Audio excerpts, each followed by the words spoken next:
Mic check 1 2. This ain't a pool track or crew. This warehouse 15, where legends speak true. 3 rings on my fingers, gold medals green, but under this armor, life ain't always what it seemed. Yeah, we trained hard, pushed limits, reached the peak, but the pressure cooker boiled, man, so weeks I couldn't speak. Sponsorships to the warehouse 15. We were just cutting off Master Moreno, Coach Moreno. He was going to say something probably slightly inappropriate, which brings us to rule number 1. Sorry, not sorry. So if you're listening and we offend you, sorry, not sorry. How is everybody doing today? What's going on, Mr. TJ? Coach, what's going on? What's up, sir? Chilling. I've just got back from traveling this past weekend. I was in, don't butcher me, I think it's Querétaro. I always mess that word up. Querétaro, Mexico. Querétaro, Mexico. You sound like you're Asian. Sound like someone grabbed you like, the letters are going to come in now. I was there for the under 22 finals for the Pan Ams and the junior Pan Am championships and cadet Pan Am championships. So happy to be home, get a little rest, keep moving, keep training. So can I ask one question though? Yes, sir. Why? I just noticed that there are certain people, like certain backgrounds, they always have velvet paintings of dogs or lions on their wall. Velvet paintings of dogs or lions. Yeah, it's not you. I got the Virgin Maria. Yeah, man. I see a lion over there, and there's Batman. Okay. Did you get that from Costco or was that at dang. That's he must have missed me. I think episode 1 he said he liked it. I know. He told me before we got on air how much he liked it. I do like it. I got to get one. I don't think that go crazy. Coach Moreno, what's going on? I'm good. I got to show my shirt today, boy. What's up? Nice. What's up, man? Man, my kids don't love everything's me. good, man. I missed you guys. I traveled last weekend. Where was the heck last weekend? Jeez, I forgot. Where was it? I forgot where I was at last weekend. Jeez, can't think. Anyway. Getting old. I was in New York. Jeez, I couldn't. I was in New York. Yeah, I was upstate New York with my coach, Tim Toko. I know you guys were in Mexico. I heard all about it. Watched a lot of matches. But, yeah, I think we should get into it today, and I think we got a couple cool topics, so it'll be fun. Well, that's why you couldn't remember. You were in upstate New York. That's not New York. New York City's New York. I'm going to New York City next week, end of the month. There you go. That's New York. Well, listen, I wanted to say thank you to. I got a nice letter from Mike Dillard from Century, and he said, "Oh, cool." He wouldn't be raising prices even despite the tariff increases, and also James Kim from Muto. So I won't mention the other company, but I know you guys like that other company. They've already raised their pricings. I won't talk about Tusa. Oh, did I say it out loud? But that's no surprise because there's no loyalty to that company. You don't know if they raised their prices, man. Leave that man alone. Oh, I'm sorry. Did I mention his Sung Kang? Did I mention his name? I apologize. We love all our sponsors, and once again, thank you to the Budo brothers for sending me a bunch of cool stuff. And TJ, don't worry, we're gonna be calling. We're checking with Target to see if they can get you some stuff. Don't trip. If I get Target, I'm bigger than both of y'all. Target would be crazy. I'll try. I think they have those. I think they have those lion paintings on sale. I'll see if I can get you. Should I go get what not my one of my sponsors just got me? I don't want to do it. Because then Coach Perez will get mad at. What is it? What's your sponsor? I'm not gonna show you because you'll be hating on this, certain vendor, man. So I'll leave his stuff alone, man. He gave me some cool stuff. You know what I'm waiting for? I'm waiting for that set of KP&P so that I can test it out. We just invested and bought the other ones, Dado or whatever, so that my kids can practice the foot farting Taekwondo that everybody else is doing. So we invested in a bunch of those, some ridiculous amount of money. And now, and then I've heard that better is KP&P, but it's hard to tell better because I haven't seen it. I don't use it. So I'm hoping you would like it better, I think. I think that. Well, I'm hoping that the fairy godfathers or godmothers of KP&P. Not getting into our stuff. This is just a random ass question. You got one store you can shop at. Yeah. For the rest of your Forever? life. Me? Forever? Right now? Not food. Just one store. What is it? Oh. Pick your store. Oh, like clothing? Or like Yeah. everything? Oh, dude. It's still got to be Target or Walmart. It's got to be a department store that has everything. That's a good one. Has to be. Has to have everything. Target, Walmart's pretty good. Actually, I was saying Dick's Sporting Goods. Because you can get clothes, you can get equipment, you can get fishing stuff. Not really food, though. No, I didn't say food. Food is different. Food is different. I'm just Oh, talking about one, like just for your life, like everything you need. But Walmart and that, those are so obviously it's pretty not good too. food. Maybe like what's that store like REI or whatever, like the outdoor stores. Yeah, All but that like stuff is that good. you can't get. Like I guess you because they don't have like cool like you can get like Nike stuff and I don't know. I don't know if they have that I stuff. feel Anyway, you. Well, I random spend question. most of my life wild and naked, so I just need food. So we've got these high-end Food. Andronicos or Piazzos and some places like that because I like to cook, and most times I cook, al natural. So both in my food and both in clothing. So I don't need REI. I don't need I any don't want to eat ropes. none of your food I'm not. when you're cooking. Yeah, I'm not. sure. I'm not tying anybody up. You guys. You TJ, guys all feel mentioned. me on that one. Hold on a second. You guys both Keep you mentioned swinging stores around. where you can buy shovels, ropes, tape, and things that you could use to dispose of dead bodies. I have no interest in that. REI. I love to go to REI. You get what do you call it? Car binders. You can get You rope. cannot ask him a question. Do not give him a question. This is what happens. Now we're about to tie people up. Okay, sorry. Back to all right, we're back to. I heard there was a Oh my tournament, or gosh. there's a tournament coming up, or Oh yeah, no, I was just at it was the U22 finals and the junior and cadet Pan Am championships, and I was actually in the same venue last year. I'm gonna tell you, this is probably for me is the worst venue I've ever seen in my entire life. where was It's where just was terrible. it? Where was it? It's in Querétaro. Was that good? Querétaro. Get a what? Coach Mar, help! Get a Querétaro. what? God bless Anyways, you. it was there. God bless you. It was there. Did you sneeze? It was there. Keta who? It was there. And like the Ketamine? whole thing, like think about this. And maybe you'll see like, oh, this is old school good stuff or whatever. But like the Holden area is outside in the heat under a tent, and it's like 90 degrees outside. Yeah, that's crazy, bro.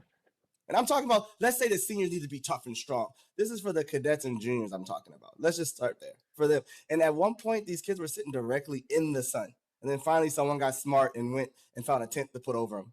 But like, there wasn't like a tent at the beginning. Not where they were. When they call you to your the pre-staging. They were just sitting out in the sun for pre-staging. And then I started making my guys just go sit under the tent on the big tent until they went out because it's just stupid. Yeah. The bath. I'll say this. How about this? And it was better this year. They took the bleachers. There were no bleachers on the left side last year, and they added those bleachers, so it gave one more section of seating. So section, and on the left. But even still, man, just being outside all day. At one point we had to stop in the middle of matches because the ambulance left to go take someone to the hospital or something. So stopping matches partway through. They were at that point where how they don't hold matches. That whole thing. But like my problem with that was then I get to a ring and I'm waiting 12 to 15 minutes for them to find the match paper to start my match. So now when I'm 15 minutes late and now I get stuck over here, now it's the TD won't let us. It was like a joke. Sounds like an organizational problem, to be honest with you. I mean, the venue is bad outside. I mean, listen, I don't care if you're adults or juniors or cadets. You shouldn't be warming up outside in the sun. I mean, we've had some places where they've made some makeshift tents, and they've had heat or AC in there, and it's actually it's not great, but they got mats on the floor. I mean, it is what it is. But outside like that's kind of rough in the sun. Yeah, that's kind of rough. And everything was crazy. I mean, from the time we got there, the organizational packet that tells you where to go and where to be for all the events, you get there and it tells you to go to the hotel. No, go to the venue for the second day of registration. You get to the venue, then they tell you it's at the hotel, and you get back to the hotel, and they tell you, well, you got to wait till they get to the venue. So they have people taking Uber rides back and forth in like 25, 30-minute traffic trying to figure out where to register. How can coaches that have been doing this game for so long be asking each other where registration is? That's crazy. And literally can't find it. Yeah. That's crazy.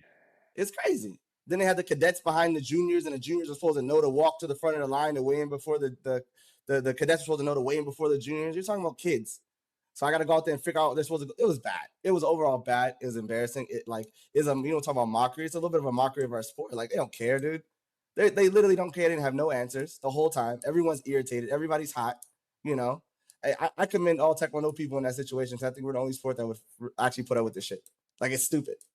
It's just pure stupidity. A couple of things that question. I mean, number one, I think if I'm not mistaken, correct me if I'm wrong. They had a Pumse tournament, under 22 tournament, a cadet championship, junior championship, a cadet open, and a junior open, all in the same time, basically. Yeah, and even worse, like you talk about that from like taking the feeling of being special away from the event. You did it. Then you talk. I'm walking around with like, I wish I could find these damn things. I had 3 tags that I bought $75 a pop to coach in the same venue all weekend. And I don't think one person really looked at my badge and saw what it said, whether it said under 22 or Pan Ams or whatever, all that shit. Like it's absurd. It's absurd. It's absurd. Yeah. You know, Seems not customer friendly, and that's asking a lot from coaches. Like you said, you're there coaching. You already paid a coaching fee. Now you gotta pay for a different coach's fee because on Friday you coach the under 22, and on Saturday you're going to coach cadets, and then Sunday you're going to coach in the open, junior open. That's just what changed. Some of the coaches had more because they were doing that plus Pumse and the Pumse Open. So they're walking around with 5 different badges they paid for. That's silly, right? What I heard that you fixed something that something to the extent of when you won or lost, when you won a match, you had to go like all the way outside and go around. Oh and then my god! Somehow you figured out that they could just. No, yeah, go ahead. So on Friday, they were letting you come out the venue at the end and go to the right, and you went to the holding area and you were right there. It was like kind of a loop around to the holding area. Quick, easy, only thing that makes sense. For Saturday, for some reason, somebody decided that it would be bright to have the kids come out, go left with no shoes on, no nothing, they're coming off the ring, go left all the way around the building, back in the front where the spectators go, back through the first security gate, then all the way back to holding. And they had to go figure. I'm like, no. I forget who walked up to me and said they were doing it. I'm like, no, we got to figure this out because that makes no sense. Yeah. And I'm talking, it's like a 6-minute walk around, 5-minute walk if I'm exaggerating, but it's a huge loop. No shoes outside. And that place is not like the super cleanest. There's rocks everywhere. And this shit is stupid. That is just dumb. And they had to go figure it out. I forget. One of the referees helped me, one of my guys. I can't remember his name right now, but he kind of like went and talked to him and told him it didn't make any sense. But yeah, too many little changes. They kept changing the way the gates went to get to the back. And you know how it is. So one person tells one person they're in charge, someone else tells they're in charge, and people just start switching stuff around. It's just silly. I thought it was. I mean, we'll talk about the actual results, but like one more thing that I heard on, for example, on Sunday, the last day you were there, they did the open first. You talk about taking the special out of the way. They did the open first. They had all the actual championship people wait till 4:00 in the afternoon or something along those lines. And I'm like, that kind of sucks, Like, yeah. Why should the actual event be delayed? Right? They should be the first ones. I mean, let the open people come afterwards, right? They're secondary at this point. No offense, but that's the truth. That's crazy. Yeah, but they let and even for the random weigh-ins, they were late for the random weigh-ins. The random weigh-ins time was posted wrong. It was like some absurd amount of time for the random weigh-ins, and then they still didn't get there. They had kids come in at 7:30. Oh my god! Before I forget, that just what you just said. They changed it around in the middle of the night at 11:53 for that day on Sunday for the juniors. Everyone thought the Junior Pan Am Championships was going to go first, and then the Cadet Open. A message came out at 11:54 p.m. on Saturday night saying, "Oh, by the way, we're going to do the cadets first and the juniors at 4." But why? I have no idea. Someone decided that it would be like maybe they wanted to get out of there earlier, but they changed it at almost midnight on Saturday. I'm calling around to other coaches. People are calling me. I'm trying to figure out which group goes first because it depends on what time you got to be there. They got people. Yeah. You got guys having to cancel buses that they had for their teams to get over there just so they could get there at the right time to come back. And it's crazy at midnight. And then you message them and nobody answers. Well, I mean, let's talk about a little bit about the under 22 event because I know this was, Master President, this what it was there was a series of 4 events, okay, and you had to go to 3 out of the 4 events to qualify. And then what they did is they took a point total for all those wins and losses, and they ranked the top 8 people, okay, and those 8 people get to go to the Junior Pan Am Games that they're having this year, and it's a multi-sport event. It's all their different disciplines. But Taekwondo is involved in that. And the winners of that junior, if they get gold medal at that event, they get to go to the actual Pan Am Championships in 2027. So it was a series that was done in Mexico, Peru, Cuba, and back in Mexico. Those were the 4. So this was the final one. And it's kind of, again, this is kind of crazy because I just told you about the top 8. But then they had designated Peru and Cuba. If you got first or second, you got a wild card to the Pan Am Championships next year. So there's an extra little bonus. And then after all that, and this single tournament, if you got top 8, you got a wild card to the Pan Am Championships next year on the senior level. So although there was qualifying for the Pan Am Games, there was this extra bonus that you could get to the Pan Am Championship. So theoretically, if I do my math correctly, you could have 2 from Peru, 2 from Cuba, and 8 from here, and then national teams. So let's just say hypothetically, you had the United States had one there, one there, one there, and then you get 4 people in the Pan Am Championships next time. I don't know if that any countries will have that, but it was a little crazy. So, but I want to ask you, TJ, what did you think about the level of the under 22 at that event? Because I'm gonna brag for a second, but I know that Brazil qualified every division for the Pan Am Games on both sides for the male and female. That was pretty good. Honestly, I think the earlier ones came off to me as a little bit stronger. Like that first one we did in Querétaro, I think a lot of people showed up. And they kind of like diminished, like lower a little bit as you went across the board. But that's probably why they added that Pan Am Championship thing, and they go entice more people to show up and exactly make right. a little bit more money, 100%. But I like watching under 22 for this region because it kind of gives you an insight to like, even for me, this one time I actually sat down and watched the cadet level and the junior level and the Pan Am region and like kind of had a taste of all three. And you look at the new developing seniors, you got to get to see like the trend of the countries and who's kind of building, who's growing, who's expanding, who's shrinking, what's changing. But overall, I think it was a good event from the showing of the athletes. You had some big names in there. I know you were going to talk about Asuma, like Enrique coming back and doing the 80 for the last one. I mean, those are not easy events to do when you're supposed to be the big dog in the room. We all know how the pressure is, but he handles it well. And it was nice seeing him fight this weekend and kind of be in some tough spots and work his way out of it. So it was cool. But yeah, overall, I'll let you go. But under 22 for me, I think this time was just. It was okay. I think dealing with all the other stuff on the outside just kind of made it worse for me. But the level decent, still some decent 68 fights were decent. I saw that. Yeah, a lot of some of the 58 fights were decent. So you had your showings and you had your battles. So it was fun to watch. I mean, I'm gonna have to give like a couple teams credit. Like I looked at the Chilean team. You could tell they're building for the future. They got a good 58 boy. They got a good 68 boy.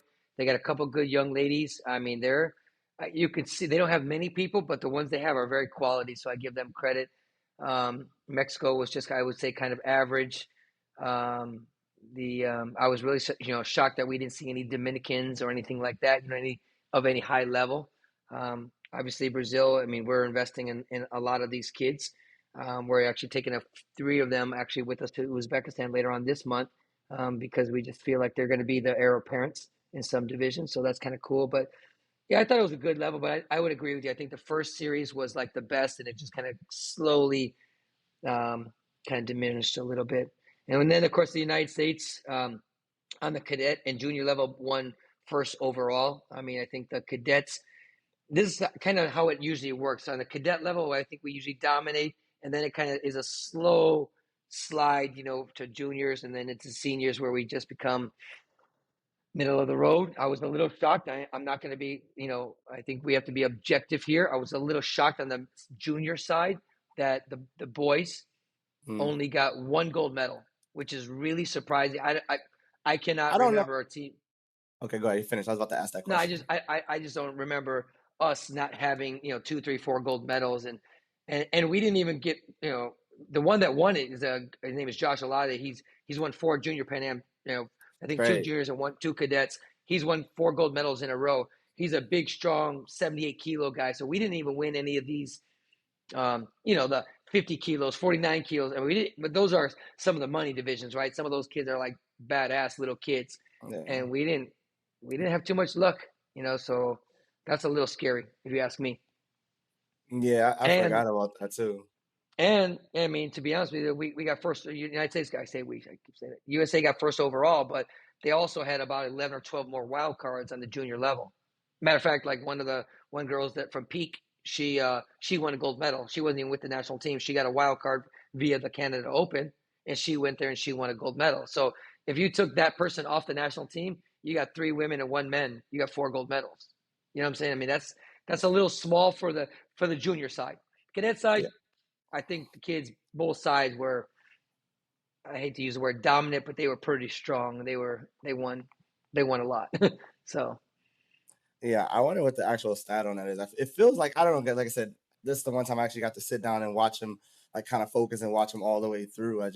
It's like you said, it seems like an underperformance to me. You know what I mean? It seems like, I I don't remember at the time our juniors were a little bit stronger there. Talking about just from the guy side, and we're Yeah. talking about we're talking, and again, maybe I'm wrong, maybe somewhere a little bit bigger, but we're talking 8 to 12 people divisions, 12, like Oh, they were 16 people small. divisions. Yeah, There's we're not talking nobody like, had 16. yeah, we're not talking like deep divisions either. So and there were some Yeah, kids that that's were rocking and rolling. Don't get me wrong. There were some good guys. I think I don't know his name. I think there was a 51, I think it's 51 junior kid that was pretty slick. And I think oh he yeah. came up short in the finals against, I don't know. I don't know what country, but he was pretty slick. We had some good people out there fighting. I just Mm. question. I know I had a couple people come up to me and ask me questions about the coaching staff, and obviously always the question is, why am I not on the coaching staff? That was one of the parents asked me, and just kind of some like concerns about how their kid was how their kid was the handled during the trip, or someone wasn't paying attention or something like that. And again, I don't here nor there, but I think you have to, at that level, we need to make it. I don't know. Some of these kids were fighting well, Well, doing things well, and came up a little short. That's all I'm saying. I think For I will whatever say reason. for the cadet side, man, coach, the Vias have a kid, Josh. That's a bad. I tell you, that's Oh, a bad little boy, man. That's a bad dude, man. I love that kid.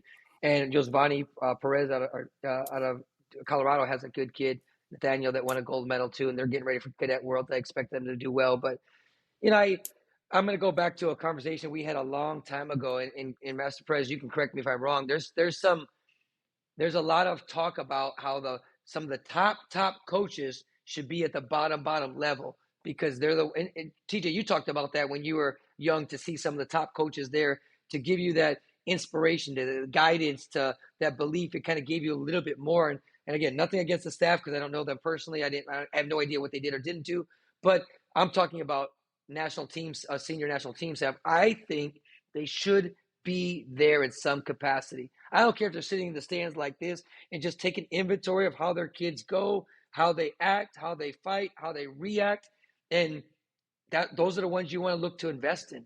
Again, for the U22s, we had one of our national team coach, Coach Erickson.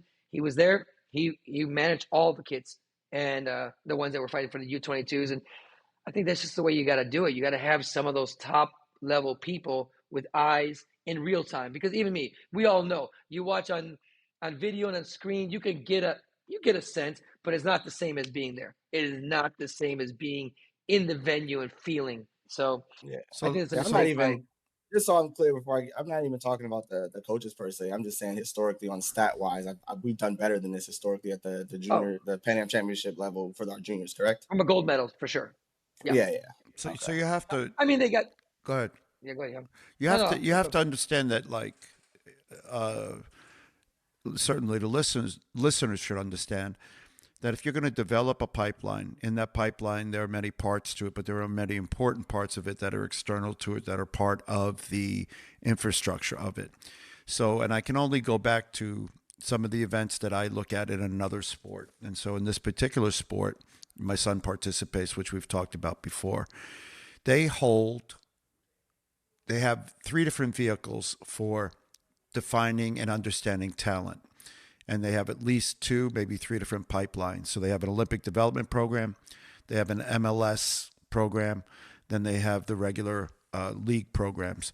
And at each of these events, there are eyes on kids. So when a kid gets to a certain level, they have eyes on those kids to see which kids are developing. They have a platform that's nationwide, that's a video platform that every single game that's played in this league is put on the platform. So if there's a game, the game is uploaded, and using AI technology, they identify the child by number and create a highlight reel for every individual player. So in addition to having the full game on, coaches now have access to individual players and their highlights. They then, twice a year, have a showcase event where every team in the country goes to this showcase event that's in this league, and they have random draws, and they compete at least 4 matches, and then they have a playoff and then a cup. And the people that get through the league get an opportunity to play in the playoffs, and the people that get through the showcase and make it through that get to the playoff. At the playoff, they have another one where it's just the playoff for the cup, and then they have another showcase. So at these events are 100 to 200 of the top coaches in the D1 programs in the United States. So there are 211 D1 schools for this particular sport. In addition to that, the D3s are there and the D2s and the professional teams. So there's at least guys with eyes on kids, because the funnel, there's 100% of the kids who play club soccer or MLS club soccer, academy soccer. 100% of those kids, from that 100%, only 1% get to D1. 1%.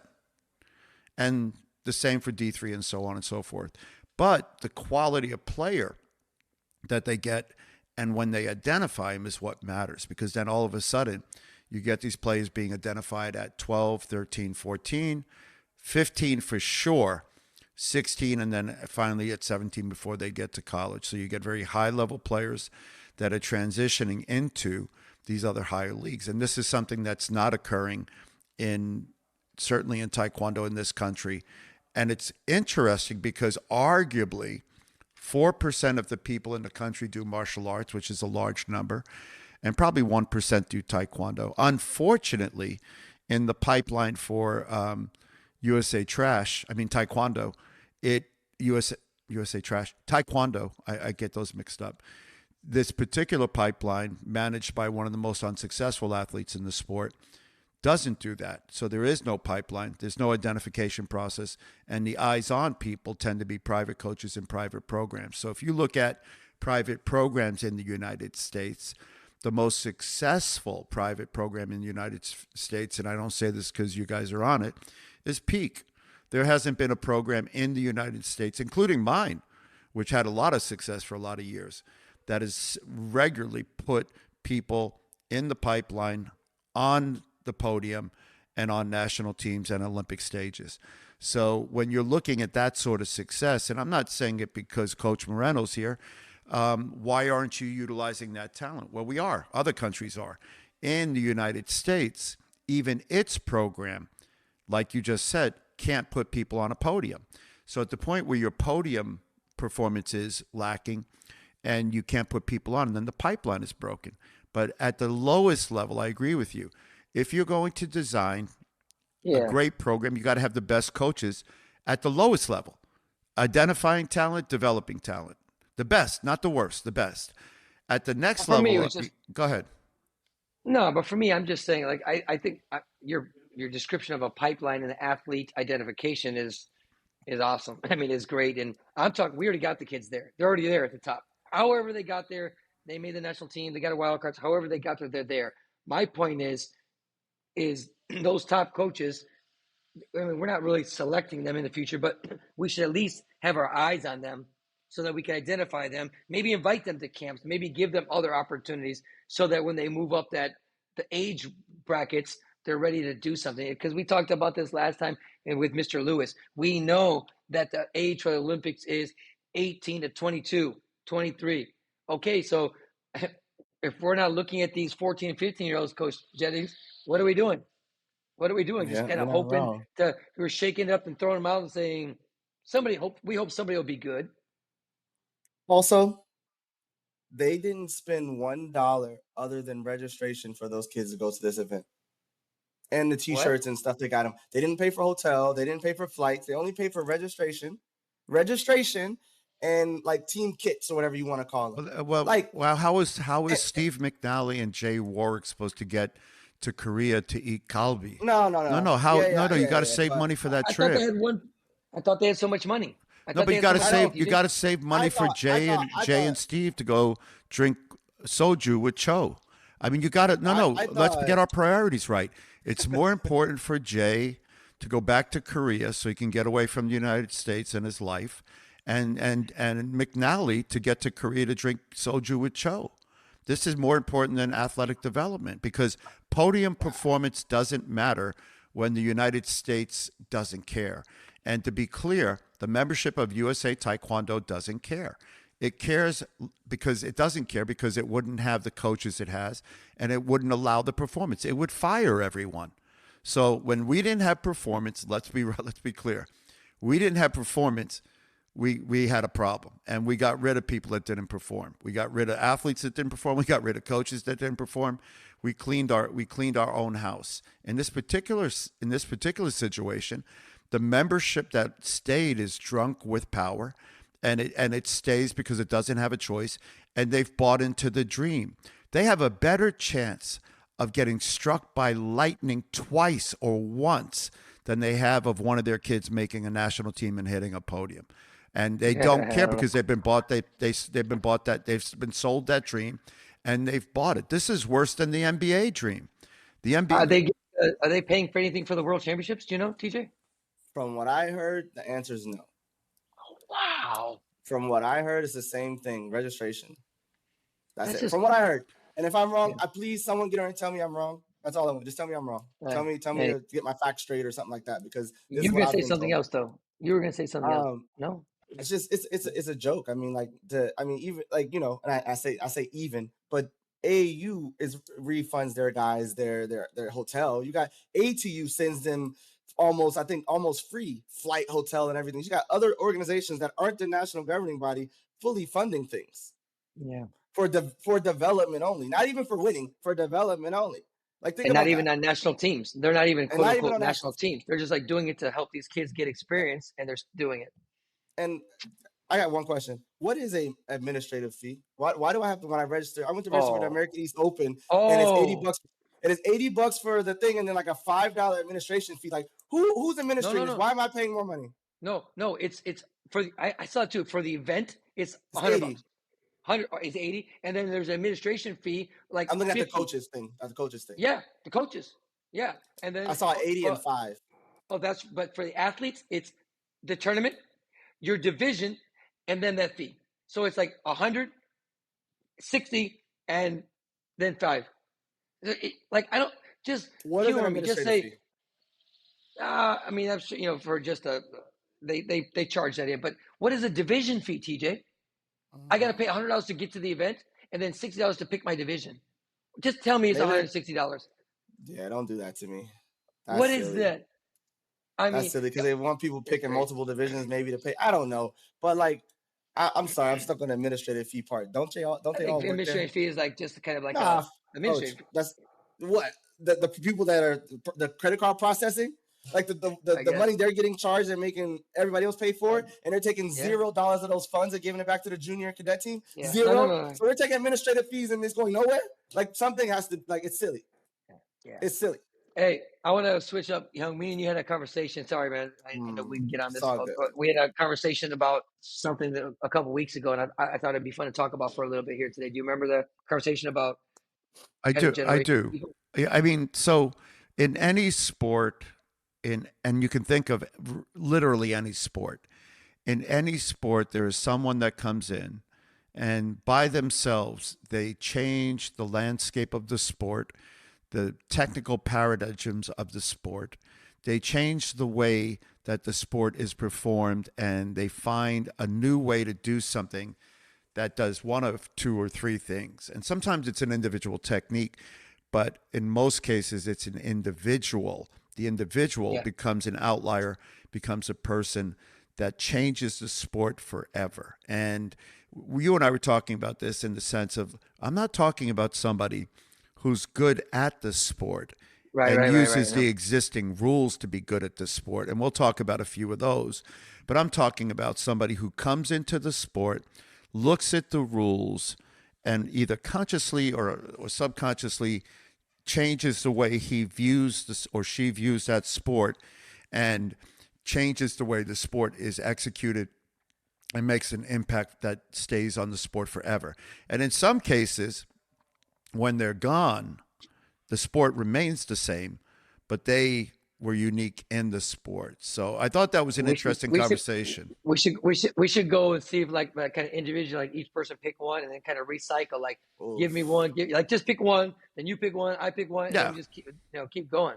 Because I've been thinking about this a lot, and I'll let you guys go first. You want to go? I mean, I got a lot. This one's kind of a bad one, a boring one, but because I have other ones that are a little bit more fun to talk about. But I'll say one of the biggest sports changer in our history of our sport so far is Steven Lopez.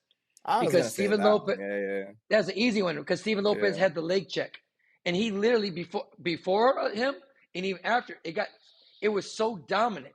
He looked at how to stop Korea by putting his right leg forward and blocking their right leg with his leg check and kicking afterwards, that we now have rules that says you can't do that anymore. And we all agree on it, but that was part of the game. Leg checking was part of I mean, we hated it in practice, right?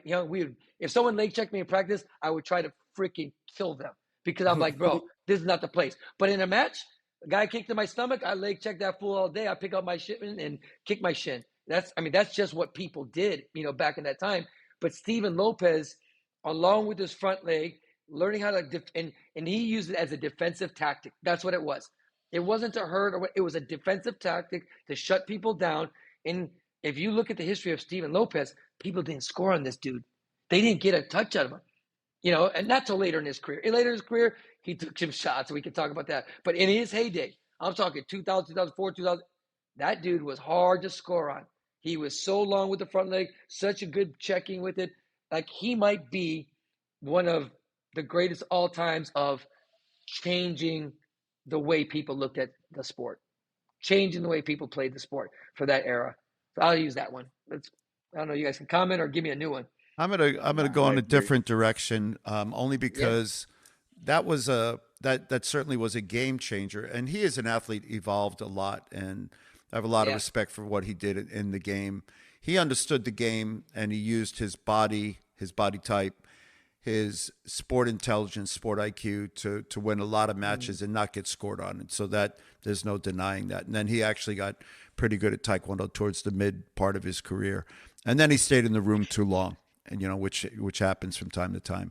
But there is an athlete that from Korea that I always mention in this breath, and I'm going to take it in a slightly different direction. And he was called the Leaper.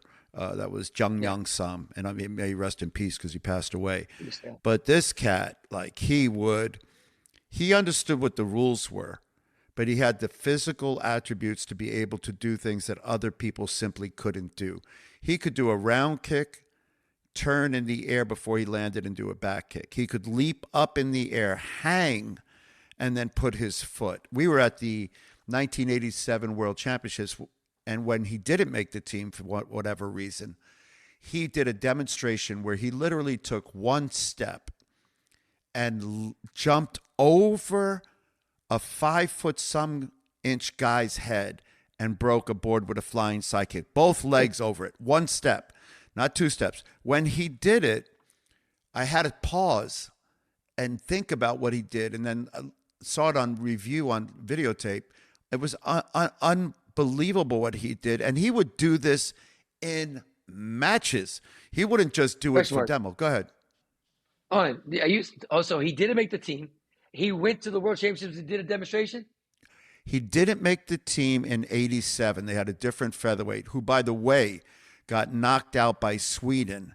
And then the Swedish coach came in and was running around so long that he got up and still managed to beat the Swedish kid somehow after being unconscious from an up ball. But Jung Young Sam in 87 didn't make the team and then went on to make the 88 Olympic team.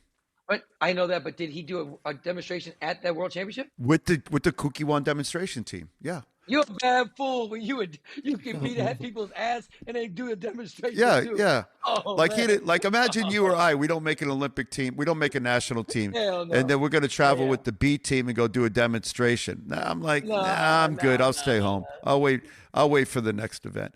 But this cat, like, I saw him fight so many times, and all you got to do is go watch him fight at the Olympics. This was a guy that transcended the rules. And to be honest, at a much higher level of skill than Steven Lopez, and almost any American. Well, I mean, we had a handful of guys that were technically. No, he was unique. No, you're right. He did. I remember jumping up and doing stuff in the air, and you're kind of just like, unbelievable. How? And then, more importantly, how do you fight a guy like that? How do you fight one of these guys who can just fly through the air, doesn't care what you do, and just is going to do what he does. He looked like he was playing, like he was just trying to invent something to hit you with. But we have a couple of people now do some crazy stuff, but like he was unique, he was special, and he was just different. He was definitely an outlier. Listen, I'll give CJ as much as I give him garbage because he can't win. CJ, whatever his name is, he's going to get it. He'll get what's his name? Nicholas. CJ Nicholas, when he gets on the Olympic podium, where he should be, I'll give him. I'll give him my props. I think all the people we're going to probably talk about are they were unique and then they excelled. So CJ apparently has the ability to do some interesting stuff, and he does stuff that's kind of freakishly whatever. He doesn't have the sophistication and maturity yet to do it in a way that a Jung Myung Sum does. He just does it. I'll liken him to Hyun Lee, who was on the team with all of us. And Hyun was another guy who just could do a lot of stuff, not on the level of Jung Myung Sum, but he would just try ridiculous stuff. A guy who was more effective than him was James Viasana, our teammate. James, this cat, he could do it all. And he wasn't inventing stuff, but he was doing it with courage and flourish. And he was able to do it in a way where it was effective because as you're fighting him, like a Mark Lopez at the World Championships where they all won, Marky was doing stuff that you just shouldn't do. But he did it anyway. And he did it with confidence. And it worked because he's fighting guys and they're like, he's not going to do a Notabun and then switch his feet and do Notabun to the other side. So, but anyway, TJ, you're up. Oh, you got TJ. Don't say me. Don't say me. No, I'm here. Dylan. No, for me, I would say I'm gonna kind of trying in the middle of this like electronic era, kind of to switch over and all that stuff like that. For me, I would have to say, and I'll give you the reason why.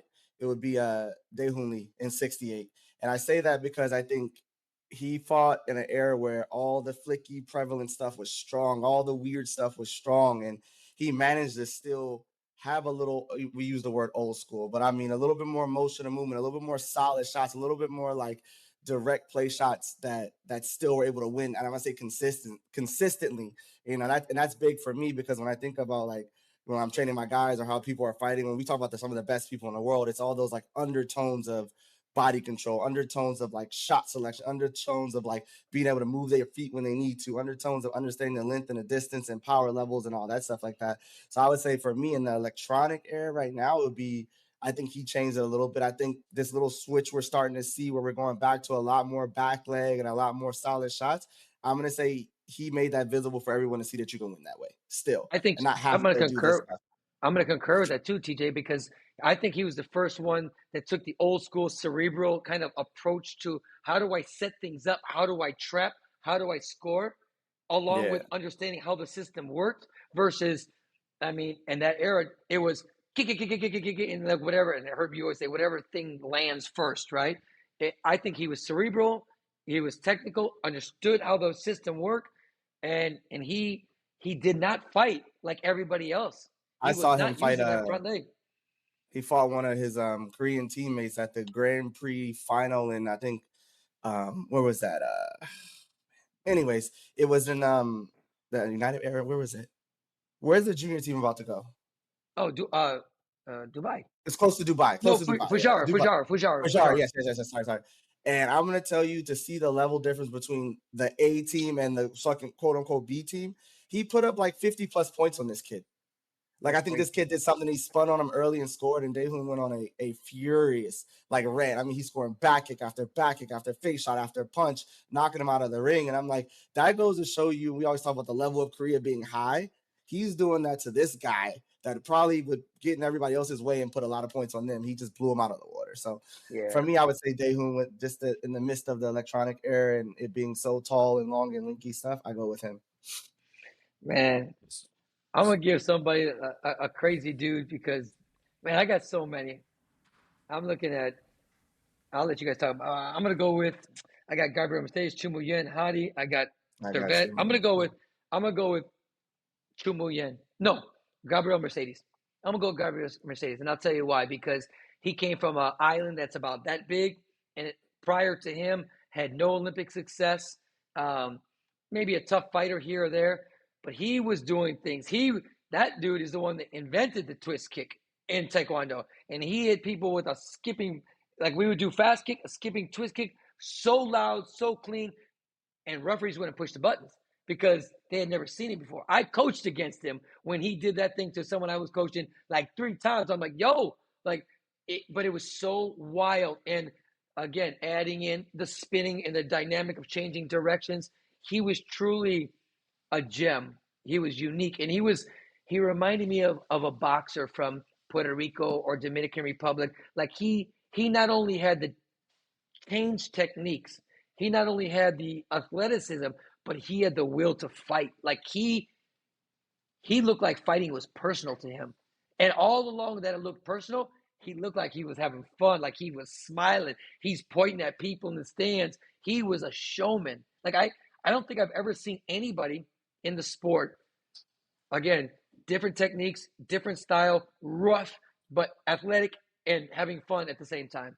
He was he was just super, super unique to me and just a monster. I think he paved the way for all of Dominican Republic, and they've had pretty good success. They're a little bit down right now, but after him, they have some pretty good guys. So yeah, some people well, may you not know mentioned him, but you mentioned Servette, and I'm going to let you go back to Servette, but I'm going to pick somebody from the United States. I'm going to pick Arlene Lemus, and the reason I'm going to pick Arlene is Arlene changed the landscape of the game for everyone, and you too, Juan. I mean, you guys at that era were doing things that shouldn't have been able to been done against seasoned, knowledgeable Taekwondo players who were used to dealing with cut kicks and push kicks and face whatever kicks. And Arlene goes in that same room with you and, to be honest, Park Bung-Kwan.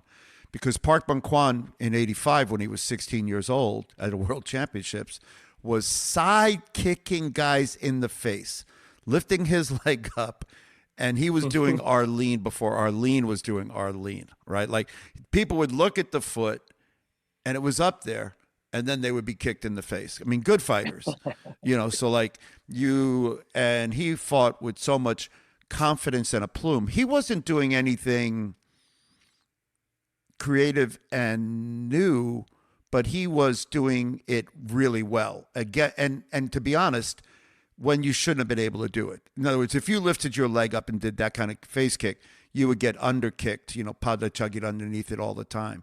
But apparently, I trained with him at Chede for a lot of years, and we became friends over the years when he came here. I never got hit with that, but then again, I never tried to underkick it. So I don't know. Let me ask you, though, I agree with you about Arlene. So how would you assess her being like freakishly unique and changing everything? Technically, she changed that. She didn't, and that's a one and done. So she came in, she changed the landscape, got an Olympic gold medal, and then the division didn't change. So it didn't have an impact on the division. It wasn't like people went out and tried to be Arlene. So in that sense, she was a Jung Myung Sum, right? Like Jung Myung Sum, what he did, nobody else came in and tried to do it. Maybe arguably Gabriel, whatever his name is, and maybe he did. But Arlene's thing was unique. She didn't change the game, and the only thing I can give you is like I was always fighting tall guys, right? And you guys know this about me. So I would put my hand down on the floor when I would back hook kick sometimes because I was fighting. I'm John. Yeah. John. Oh, no, now it is. 5 off the board. That's the Perez rule. They made that rule for me because I was putting my hand down on the floor and knocking guys out. And then finally they got to a point, okay, your hand touched the floor, it's a kamjang, right? And so Arlene changed the game for herself. Steven Lopez changed the game for the game. They made what he did illegal. They made what I did illegal. They made what certain people did illegal when they don't understand it. And I'm not to put myself in the category of any of those guys. But, I mean, I'll give you a guy whose speed changed the game for that division, and that's Jimmy Kim. So you take a Jimmy Kim who was good at Taekwondo, but he wasn't like, it wasn't like all of his kicks were perfect or amazing. he was just so god awful fast and powerful that people didn't see that. You didn't understand it. So he would do things that a heavyweight shouldn't be able to do, just basic techniques and hit people. And he changed the game where people started to change the kind of heavyweights they were looking for, including Korea. Right? Korea did. Yeah. Korea did. Korea changed the way they developed heavyweights. I was gonna say that. I was gonna be like, I mean, I love Jimmy, and again, he's one of our best friends and everything. But I mean, I think that I don't think that heavyweight changed for good until like now. I think now you're starting to see some pretty athletic. You're seeing a lot of middleweights fighting heavyweights, and they're doing extremely well because they're big enough, but they're agile. I think Korea did that to beat Jimmy, but I don't think many other countries did that. There was still a bunch of kind of heavy, slower guys other than Korea. Koreans got smaller, and they were trying to do some things to beat. The good thing for everybody, Jimmy just said, deuces, I'm out. Yeah. He got his gold medal, and he said, none of you guys are going to see me ever again. And so, we never really know. I always wished Jimmy would have fought another cycle, because I think we would have seen his greatness even like the highest level. He hadn't peaked. Jimmy hadn't peaked, and he knew that, but he was smart. And the advice I always give, and I gave this advice to a number of guys who were winning, I said, okay, there's nothing that another Olympic gold medal is going to do for you. So think about your transition and retire. Don't stay on too long, because you need to do other stuff. And, and that depends on the athlete. You can't really talk to athletes about that kind of thing. But with Jimmy's dad and his family were very, may they both rest in peace, were very set on his plan for what he needed to do, why he was doing it. And it's great to have an Olympic gold medal. It's great to have any Olympic medal, but you don't need two. You don't need three. And I know, Juan, you have two and stuff like that. But you got to fight till your heart tells you don't want to fight anymore. And you got to do what you have to do and get on with your life. And there's so many athletes that don't transition well. They don't transition from their fighting days to the next stage of their life. And whenever I talk to athletes, I kind of remind them of that. You ever still miss it? Me? I was always a transition kind of person. Even when I stopped, the only thing I wish and I don't want to even say that because I had made a decision. After 92, I should have fought one more year, 93 at the World Championships in Madison Square Garden. Because it's my city, it's New York, and I probably would have won. But I had made a promise to my student and my athlete that I would retire and he would go. And Peter Bardatos was that student. And I made that promise to Sean Burke. Both of them were training with me, and I said I would retire, and it was their time. And so I went on to coach and get on with law school and other stuff. And it was the best decision I made, because Sifu Vizio had said to me, why do you want to fight? He said, you already won. He said, you won't have the same intensity, you won't have the same fire. But more importantly, who's going to care? You win a world championships, who cares? The Olympics, I care, but the Olympics is a different thing. You guys know, because you're Olympians. You can tell people about the world championship. They don't care. They don't care about the Pan Am Games. They don't care about any of that. We care in our sport. Yeah. But at the end of the day, the most important stage you'll be on is the Olympic stage, and that's what people. There's a reason. There's a reason why it matters more than anything else. But athletes' transitions are tough for most athletes. And, a dear friend of ours, he made a decision not to compete any longer because of his knees. And he transitioned into other things and became a double professor. He was 87 Pan Am gold medalist, most likely would have medaled at the Olympic Games, and was the one guy from the United States that could have given Park Bung-kwan a run for his money. And that's Dr. Kapner, right? So he understood the game. He was a great fighter. He was tall, long, and straight, but he had knee challenges, and then were political challenges, because back then the Koreans were so corrupt. They were corrupt beyond belief, to the point where 88, it affected the 88 team, and it probably affected the 92 team if you let it. So he probably made a great decision, which is a tough thing for people to hear. But who you got, TJ? Let's get another one. Another one for me. Oof, Europe. Come I think he on. just. I don't got nothing on my head right now. I got lost in his story. I'm listening. Oh, sorry. We went back to 1923. Oh my How God. about Hadi? Hadi, How about Hadi? you gotta give Hadi his props because Hadi won a bunch of stuff. He mastered the timing, and you got to put Victor Estrada in there How did he too. change? How did he change the game? We're talking about changing the game. How did he change? Hadi changed the game. I got it. Victor Estrada too. They both understood distance for that division, and they made people simple So technique. they changed the game for them or for everybody? No, wait. Let me take a shot. No, I don't think Victor did. Victor was good at Taekwondo and he won a lot of stuff. I don't think he changed anything. I think he No, was just a good. no, he's a good He was fighter. a good winner. Good fighter. Here's why Hadi changed the game because again, think about the era. People were doing Hadi. I'll never forget it. The first time I saw him really in life was 1999 World Championships. His first match of the day, he fought the Egyptian world champion and beat him like 12-0. It was ridiculous. I never seen anything like it. He was the first person to say, you know what? You move, I'm kicking out motion, and then the second time you do it, you move, I'm gonna kick and double. Remember that back in those times in '99, people moved, they just boom, kick to the butt, boom, boom, kick. Like he didn't give up space, he didn't look, and then he would just literally encroach on you. That came kicking on motion. That turned kicking on motion to a thing. Like everybody, matter of fact, if you didn't kick on motion, you would get You were not trapped. good. Yeah, You were weren't not good. And you had to be brutal to do that because you might kick a shin, a knee, an elbow. And all the Iranians adapted that. And then the Egyptians did. And then the Turkish did. And then the Koreans did. It literally changed the game. So, and again, before him, Iran was not a powerhouse. Iran was, I mean, I fought Iran at a World Cup. And it was like, I didn't even worry about it.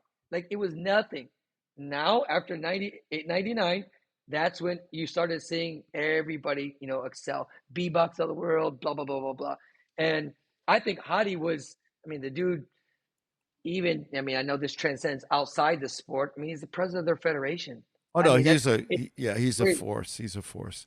But we didn't mention his name, and it's got to be mentioned in the same breath because, the greatest Taekwondo competitor ever, bar none, eclipses everyone, is Jungkook Young.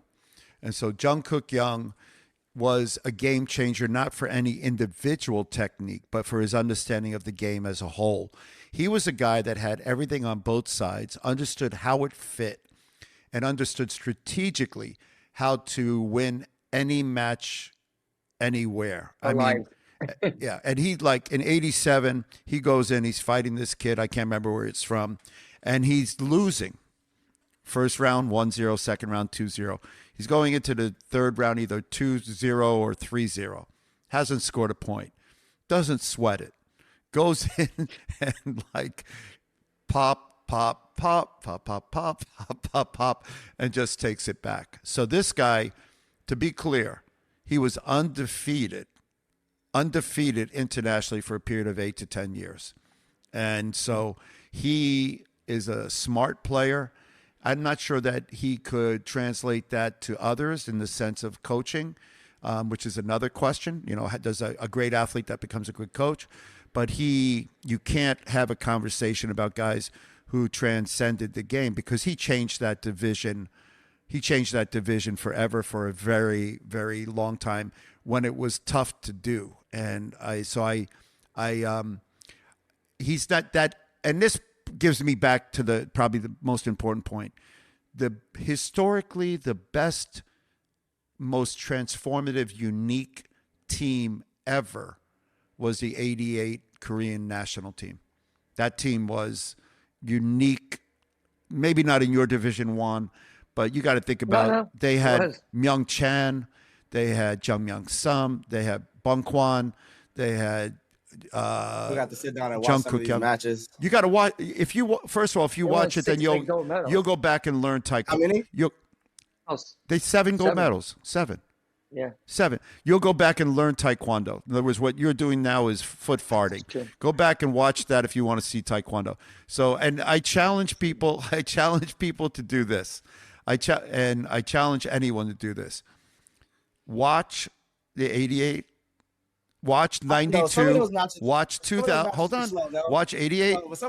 88, 92, 2000, 2004, 2008, and then turn off your TV. No, 2012, because my generation probably was the best generation across the board. We fought, we kicked, we went forward, we had motion hold on movement, a second. steps, What? we had power, What? we had speed. What? You heard what I said. What? You heard what I said. That's what I believe, 100%. He heard me.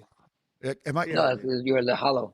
Should I go get Juan? Do you have your medal anywhere? You know what I said. It doesn't matter. It's irrelevant. Should I get my medals? It's irrelevant. All right. I'll give you Chucky John. I think he's great. Let me ask. I do too. I do. Honestly, I concur because you guys were kind of 2012. Who was on that team? No, not teams. He's just talking about division. Just about fighters, right? Generation. Yeah. There were some good fighters in that time. Who? I mean, think about Servette was there. Oh, no, he's talking about, I thought he was talking about the States, United States. You're talking about. No. Oh, in the world. Oh, no. You're better fighters worldwide. Definitely. Yeah.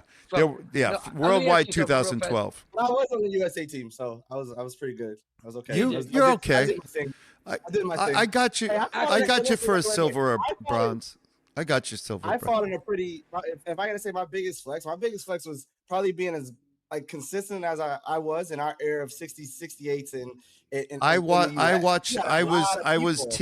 was head of team and I was a bunch of stuff on those times, and I watched you fight, and you had some great fights, and you fought some great fighters. So I mean, let me ask you, your hands were full. Do you think I mean, I don't know if you probably don't know her too well, Young, but do you think Pani Pak is a game changer, or is she just a freak?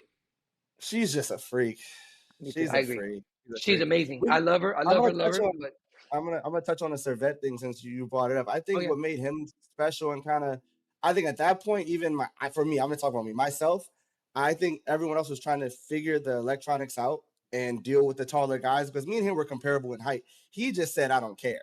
He was going to spin. He was going to go forward. He was going to go forward. He was going to go forward until he scored. And if he got scored on in between, he goes, I'm going to go forward again. And that was I think that was what made him tough in that division because you couldn't really control him with your front leg if you were long. He was going to keep going forward and spinning and changing. I think me and him had some unique fights, but he was definitely one of the ones I know that it was going to be a fight. We were going to exchange. We were going to kick.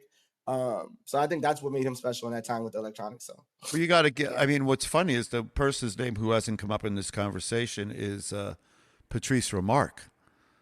Yeah. And you can love or hate Patrice, but Patrice, you want to talk about a guy who would leg check or a guy that would kick you. This is a guy that people would leg check him and he'd break their leg. Like Patrice, his body just couldn't keep up with what he was doing. Like he was a smart fighter. He was also a good fighter, and I don't know that he changed that division or changed the game because he was a warrior. He was just a cat that came in and just could do and absorb and deliver more punishment. I mean, the best story, which is actually true because I was in the room, 1985 national championships when they were still letting foreigners compete in that division. They went up to the draw board because they would post it, and I watched 3 or 4 people leave the gym. Just leave the gym. Not even get dressed to fight. They saw that they had Patrice. He won the French national championship undefeated without fighting. They didn't even enter to fight. That's how dominant he was as a welterweight. So, you can't deny that reality of what he did with the sport. He was 100%. Yeah, TJ, let me ask you, TJ. Like, do you think that anybody? Not that I mean, is anybody what's the word? Transformative. Yeah. Like transformative in our sport in our era right now. I mean, there's some good people. Like for me, Rashatov is head and shoulders above everybody else in 68. If he's going up, but is anybody? The only one I could think of, and I can't. Well, I mean, we mentioned CJ because he's doing something different. He could, but to be honest, he's coached poorly. He has the world's worst coaches. He doesn't listen. He doesn't have everybody to teach him. He doesn't have anybody that's ever won anything. He's got, Bangers and Mash trying to coach. You got Bangers and Mash trying to coach a Rolls Royce. We're talking about a kid who's a potential Rolls Royce or Bentley, and you got a Toyota Hyundai mechanic. 100%. You do. You got. Let me be frank. The current coaching staff of USA Taekwondo are Hyundai mechanics. I'm not bringing They have no idea I'm what not to do. bringing my Audi to them. It's. I don't think I can't. Listen, we didn't have great coaches necessarily, but they didn't do any damage, right? We just did our thing. We didn't need them. This is a kid, if coached properly, and I can give you some other guys. I can give you Clay Barber, right? Clay Barber with the right coach would have beat everybody in the world. James Villasana, a couple more years, we're better. Hey, but just better I don't know. Before we get too far, I don't know when you were talking about the teams in the U.S. I think that 2012 Olympic team was pretty unique, having Steven and Diana, 2 returning Olympic medalists on the team, plus 2 people that hadn't medaled. That's a unique mix. I think that's pretty like kind of I don't know. On Like I said, paper, 2012. I think on paper it was a good team, and it was funny because on paper you and Paige were the lower ones, and they Yeah, were higher. But when you no, for look at sure. it now, it's opposite. If you look at again based on youth, based on energy, like they were the experienced ones, and you're right, Young. You said like Sifu Vizio told you wouldn't have the same intensity. Yep. Steven was not the same guy that he was. Diana was not the same that they were in when they won their world championship. Nope. No offense, because they were good for a long time. I'm just saying it was a unique team, but on paper they were the top 2, and you guys were the bottom 2. Yeah, of course, But if you look at it now, it's easy. But if you just think logically, it was the opposite. You guys were the young guns. You guys were the speed and the experience and the I'm gonna go get it. I mean, that's for me an objective, kind of look at that. But I was gonna say Simone. What do you about Simone from Oof. so this Italy. guy, Young, he's an Italian guy. He won the Olympic gold medal. Is he gonna go in or silver I think it was. I'm pretty sure it was a gold medal. anyway, I don't know. he's the one that he's this giant 6'6". What is he? 6'7"? How tall? He's giant, Yeah. but he basically is the guy. He didn't invent it, but he's the one that made it nasty. The axe kick when it gets caught up, kick with the other leg. And this dude KOs like everyone knows it's coming, and this dude drops people like left and right. Now he went up to middleweight now because he's so big. So we're gonna I'm see excited about that. if he's gonna stay there or come down or what he's gonna do. But I'm just trying to think of somebody that's and I'm not talking about World good. Championships in '74. Yeah. Second world title in -80 in Yep. Baku. Yeah, Yep. he went off for a while. Yeah. But and then everything else. Anyway, I was just saying he's the only one that can say that is like kind of like different, kind of special. Not good. Obviously, there's some good ones, but I don't know. I think you But talk about I him. don't know. You gotta talk about Cisse too. You gotta talk about Cisse before even him switching to heavyweight kind of changed the game a lot in heavyweight. That's You know true. what I mean? Changed the That's speed a lot, 100% changed the true. dynamics a lot. Well, even for welterweight too. Yeah, but he was who we haven't just- mentioned and is worth a mention is Pasquale as a heavy.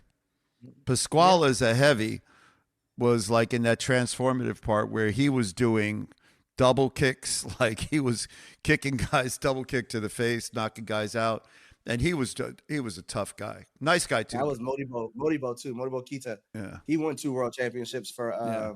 Mali.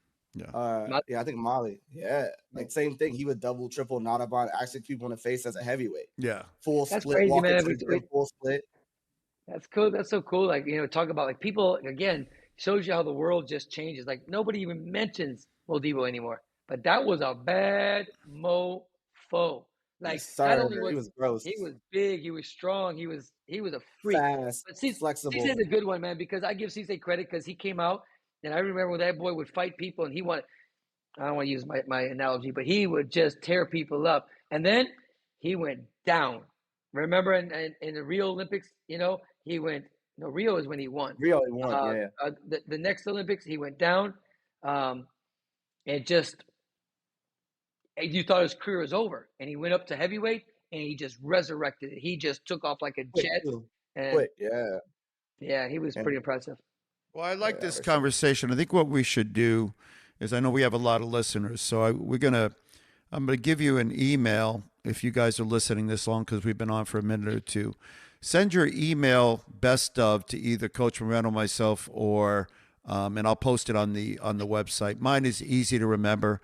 gold92, GOLD92, like the year 92 at AOL.com. I got it back way back when. And so send us AOL, baby. By the way, I did notice that. I'm the guy still paying for it. I'm the only guy in the world still pay. Somebody, I think I still get a bill from AOL. I think they got. I'm like that guy in Office Space they put downstairs with the red stapler, man. Like, you know, I ain't moving. But yeah, I still got AOL, and so and the reason I have it is because I got it way back when, and you probably couldn't get it now, and so it's an obnoxious email for an obnoxious guy. But like I said, sorry, not sorry. But send us your comments about the show, but more importantly, send us your best stuff. I like this idea because we forget. It's been, for some of us who are older than some of you, it's been a while, been a minute. So we're talking about fighters you've never heard of and fighting styles you maybe not know. And I'm going to make a promise to you too. I am actually going to try to watch whatever the next big Taekwondo event is. And then I will try to, and not what, and I'll drink a lot of coffee. I'll drink a lot of coffee. I'm not going to Charlotte, and I think the Nationals. I think it's going to be good. What's in Charlotte? Good. What's in Charlotte? No excitement. Boring. Nobody goes to Charlotte. Yeah, people that live in Charlotte don't go to Charlotte. But that's the next big one, no? What else are we excited about? But if you think of it, yeah, I'm just gonna. The more and more I look at the selection procedures, I think. Okay, whoever qualifies for there will be good in the Grand Prix, but I think you're just gonna get a bunch of. I don't think you're gonna get a lot of good people. You know why? When is it? It's in June. All right, I'll look at the restaurant list, and I'll see if there are any good restaurants in Charlotte. What do you get there? Gumbo and crayfish. What else do you get? You get cornbread. Louisiana, man. What do you get? You're not even in the right place. What do you get in Charlotte? What's the big food there? Whatever you want. Humbuckers. What do you get? Humdingers. Humbuckers. I have no idea. We have actually a lot of cool restaurants downtown. The downtown area here is not the worst with restaurants and stuff. We got some kind of like mixes of Korean style food when you have your traditional restaurants. You got your fusion places. This is in Charlotte. Yeah, the stadium area is not bad. You went out and you can watch some soccer. One of my son's teammates just got recruited by the Charlotte team, so I'd love to go see him play. Yeah. His dad's a good friend, and TJ's got season tickets. I had season tickets. Hold on a second. Things to do in Charlotte. Hold on a second. I'm asking Siri. The 15th. Things to do in Charlotte. What? Nothing? What? It says nothing. Must do experiences. Historical golf cart tour. What? Billy Graham Library, NASCAR Hall of Fame, Carowinds, Discovery Place. It's not a golf here. No. Hendricks Motor. What? Hendricks, man. The Bank of America. What? Mint Museum. What? Okay. Hold on a second. Let me try this for things to do in San Francisco. And the list keeps going. Oh, nice. Yeah, all right. Let me see. Plane ticket to Charlotte, plane ticket to New York. Yeah, okay. Anyway. I'll see you shortly. All right, boys. It's been a great day, as always, and this has been the Warehouse 15. And as we said, if we said something, particularly, I know TJ's always saying something offensive. Sorry, not sorry. And we are out. Peace. Yeah, I think that